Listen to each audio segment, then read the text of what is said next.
Halo, selamat pagi. Kembali lagi Anda mendengarkan Ruang Publik KBR dan kali ini bersama saya Rizal Wijaya hingga pukul 10 waktu Indonesia Barat nanti kita akan ngobrolin seputar tema Girls Leadership Program 2022, aksi nyata hadapi krisis iklim.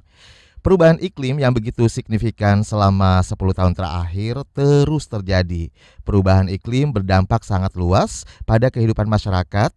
Kenaikan suhu bumi tidak hanya berdampak pada naiknya temperatur bumi, tetapi juga mengubah sistem iklim yang mempengaruhi berbagai aspek pada perubahan alam dan kehidupan manusia, termasuk ancaman terhadap masa depan anak dan kaum muda, terutama perempuan. Nah, sebagai aksi nyata hadapi krisis iklim untuk memastikan kesempatan setara bagi mereka, Yayasan Plan International Indonesia pada 19 Februari 2022 meluncurkan Girls Leadership Program on Climate Change 2022 dengan mengangkat tema aksi nyata hadapi krisis iklim. Program ini bertujuan untuk memberikan wadah kepada perempuan muda untuk terlibat dalam aksi nyata pengendalian perubahan iklim, baik adaptasi maupun mitigasi. Nah, seperti apa sih program ini dijalankan? Kemudian bagaimana keterlibatan perempuan muda dalam pengendalian krisis iklim? Kita akan obrolin bersama 3 narasumber perempuan-perempuan hebat ya, yang terhubung secara virtual melalui aplikasi Zoom pagi hari ini. Ini kebetulan semuanya perempuan, saya paling tampan di sini ya. Narsis. Sebelumnya ini kan masih momen peringatan Hari Kartini yang tepat kita peringati tanggal 21 April kemarin. Sebelumnya nih, untuk ketiga narasumber kami saya perkenalkan dulu. Yang pertama ada Mbak Nazla Mariza, yaitu Influencing Director Yayasan Plan International Indonesia. Selamat pagi Mbak Nazla. Selamat pagi, Mas Rizal. Sehat-sehat ya Mbak Nazla? Sehat dan semoga semuanya sehat juga para pendengar KBR. Amin. Baik, kemudian yang kedua ada Resa Karisma Effendi, peserta Girls Leadership Program 2022. Selamat pagi Resa. Selamat pagi Kak, salam kenal. Salam kenal balik. Dan juga ada Firda Amalia, peserta Girls Leadership Program 2022. Selamat Halo pagi semuanya, Firda. selamat pagi. Ya, sebelumnya mungkin saya mau kasih kesempatan dulu kepada ketiga narasumber kami ya. Ada yang ingin disampaikan dalam momentum peringatan Hari Kartini 2022. Mungkin dari Mbak Nazla terlebih dahulu, silakan. Ya, selamat Hari Kartini ya untuk kita semua, khususnya perempuan-perempuan di Indonesia.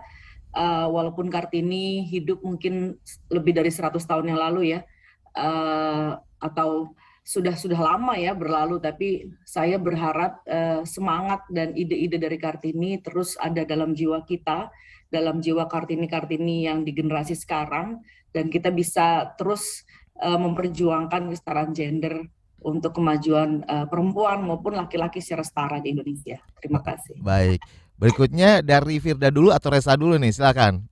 Apa yang mau disampaikan? Mungkin boleh Firda dulu. Ya, silakan Firda. Halo semuanya perempuan-perempuan di seluruh Indonesia, selamat Hari Kartini ya. Semoga Hari Kartini tidak hanya dirayakan dengan kebaya saja, dengan penampilan kebaya, tetapi juga benar-benar kita menginternalisasi nilai-nilai gerakan, perjuangan, dan idealisme seorang Kartini. Baik itu untuk memperjuangkan hak-hak perempuan, mencegah perkawinan anak, dan semangat idealisme spirit pembangunan yang ada di dalam jiwa Kartini. Jadi bukan cuma kebayanya saja nih dirayakan, tapi juga pemikiran dan gerakannya. Oke, keren banget Firda. Resa, silakan Resa. Oke, selamat Hari Kartini semua perempuan yang ada di Indonesia. Jadikan Hari Kartini ini momen untuk kita mulai pergerakan untuk kontribusi nyata. Jangan hanya kita merayakannya saja, tetapi mari kita benar-benar berkontribusi untuk kelestarian lingkungan ini. Oh iya Kak, sekarang juga Hari Bumi ya. Selamat Hari Bumi juga untuk teman-teman semua yang ada di Indonesia dan di dunia. Oke, selamat Hari Kartini dan selamat merayakan Hari Bumi ya bagi kita semua. Ya, mudah-mudahan si perempuan-perempuan hebat ini yang berada di talk show Ruang Publik pagi hari ini, yang join bersama saya ya, ini akan terus bisa meneruskan perjuangan RA Kartini ke depannya dengan cita-cita luhurnya ya. Baik, dan yang pertama saya akan ke Mbak Nazla terlebih dahulu. Ini berbicara soal tema kita hari ini, aksi nyata hadapi krisis iklim. dari program Girl Leadership Program 2022. Nah, bisa dijelaskan terlebih dahulu. Kita mungkin ke Plan Indonesianya terlebih dahulu ya. Ini Plan Indonesia memiliki perhatian khusus terhadap isu perubahan iklim. Sebenarnya apa sih yang melatar belakangi mengapa Plan Indonesia concern terhadap hal ini? Ya, terima kasih Mas Rizal. Ini menarik ya. Tadi juga kami mendengar dari siapa Resa ya. Hari ini Hari Bumi dan kemarin Hari Kartini. Jadi ini kombinasi yang menarik nih. Kita punya program namanya Girls Leadership Program on Climate Change ya. Jadi bagaimana kita ingin mendorong kapasitas anak perempuan ya dalam menghadapi berbagai tantangan perubahan iklim. Ini sebenarnya jadi bagian dari program Plan. Kami punya program untuk meningkatkan ketangguhan dari anak-anak yang khususnya anak-anak perempuan dalam menghadapi berbagai bentuk krisis ya, termasuk bencana alam, termasuk bencana pandemi COVID, dan juga termasuk dari bencana terkait iklim atau bencana iklim. Jadi ini sudah bagian dari program kami. Karena ketika bicara hak anak tidak hanya terkait dengan sektor pendidikan, kesehatan, tapi bagaimana dia juga punya daya lenting, punya daya ketangguhan ya untuk menghadapi berbagai krisis lingkungan atau krisis iklim yang dihadapi. Dan kenapa kita concern dengan perubahan iklim tahun ini, kita ingin mulai melihat ya, karena perubahan iklim ini kan sebenarnya punya dampak yang berbeda kepada setiap orang. Di setiap lokasi, di setiap tingkatan masyarakat itu berbeda-beda tergantung dari kerentanan maupun kapasitas setiap orang dalam menghadapi dampak perubahan iklim. Dampak perubahan iklim ini kan misalnya bencana-bencana hidrologis ya, misalnya banjir, kekeringan yang sangat panjang, gelombang panas dan sebagainya. Nah ini tiap orang punya daya kapasitas dan kerentanan yang berbeda-beda.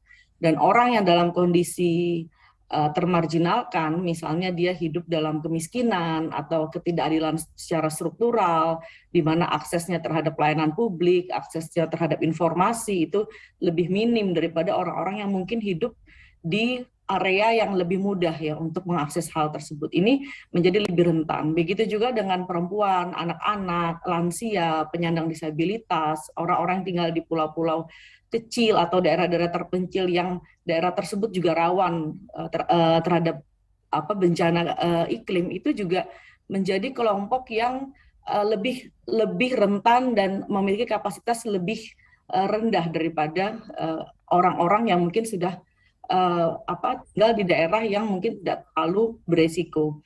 Nah, kami melihat anak perempuan juga termasuk kelompok yang anak dan kaum muda ya. Seringkali kelompok yang dianggap sebelah mata ya untuk mendapatkan informasi, kapasitas terkait berbagai resiko-resiko bencana iklim dan bagaimana menghadapi itu gitu. Karena memang tidak bisa disangkal ya bahwa anak dan kaum muda perempuan ini juga menjadi kelompok yang cukup rentan akhirnya gitu. Dan ini kami ingin melihat bagaimana bencana iklim atau tantangan yang dihadapi dari kacamata anak maupun kaum muda perempuan. Dan ternyata mereka juga punya kapasitas ya untuk menghadapi berbagai resiko bencana iklim, dan mereka punya aksi-aksi yang keren-keren. Karena itu kami ingin melihat ke arah sana, Mas Rizal. Mungkin saya sampai di situ dulu, nanti kita ngobrol lagi lebih lanjut. Siap, lebih spesifik lagi nanti ya kita bahas ya. Baik, nah kalau berbicara soal program-program dari Plan Indonesia sendiri nih, wilayah kerjanya di mana saja sih Mbak? Apakah di seluruh Indonesia, terutama untuk program yang ini ya, kepedulian terhadap perubahan iklim ya? Ya, kita ada di beberapa provinsi ya, terutama kita di NTT paling banyak. Kita juga ada di NTB, ada di Sulawesi itu yang kemarin pasca bencana ya, di Palu, Sigi, Donggala, dan juga ada di beberapa titik di Jawa ya, dan juga di Jakarta juga ada untuk peningkatan kapasitas anak muda terkait berbagai krisis lingkungan. Jadi ada di beberapa titik, Mas Rizal. Oke. Sejauh ini animo anak muda, terutama perempuan muda, seperti apa di sana di wilayah kerjanya Plan Indonesia ini? Ya, sebenarnya gini ya Pak, setiap lokasi kan bentuk kerentanannya berbeda-beda ya. Misalnya kayak di NTT itu kan kita kerja dengan kita mensupport 36.000 anak ya di NTT. Dan NTT ini kan kita tahu adalah provinsi yang paling kering ya, paling kering di Indonesia. tantangan krisisnya krisis air, sulit sekali untuk mendapatkan air. Jadi anak-anak perempuan di sana itu memiliki beban ya atau tugas di keluarganya untuk mengambil air. Dan mengambil air itu bisa sampai 3 jam ke atas bukit gitu. Itu kan sebenarnya suatu dampak dari tantangan lingkungan atau krisis iklim ya. Ketika iklim kita semakin atau pemanasan global semakin meningkat dan kekeringan semakin panjang, terutama di daerah yang sangat kering seperti NTT dan fasilitas sistem air juga masih sangat minim sekali, itu tentunya sangat berdampak lebih ya. Jadi perubahan iklim ini semakin memberikan intensitas tantangan yang lebih dahsyat, di mana sudah ada ketidakadilan struktural di situ, sudah ada kemiskinan, sudah ada kesulitan, sudah ada kerentanan yang sangat tinggi, sudah ada kapasitas yang sangat rendah untuk menghadapi berbagai tantangan lingkungan. Dan dengan ada perubahan iklim, maka ini semakin meningkatkan intensitasnya, semakin memperpanjang kekeringan, semakin mempersulit. Nah, ini yang perubahan iklim ini menambah konteks ya, menambah tantangan pembangunan sebenarnya. Oke. Nah, di NTT ini kita coba untuk membantu anak-anak perempuan di sana, kita membangun beberapa sistem air bersih gitu ya, untuk mendekatkan jarak dari rumah mereka ke titik air terdekat, itu yang biasanya bisa sampai 2 jam, 3 jam, Wow. kemudian kita coba dekatkan menjadi maksimal setengah jam Mempermudah setiap akses anak. ya. Betul, Baik. betul. Dan itu ya animonya sangat luar biasa ya. Mereka sangat terbantu sekali dengan sistem air bersih yang kita bangun di sana. Oke. Seperti Jadi setiap wilayah, setiap masyarakat intinya ya, ini akan berbeda-beda dampak yang dirasakan dari perubahan iklim ini, krisis iklim ini gitu ya Mbak ya, kurang lebih ya. Iya, Oke. iya. Baik, kalau dari Resa sendiri, Resa kalau boleh tahu asal dari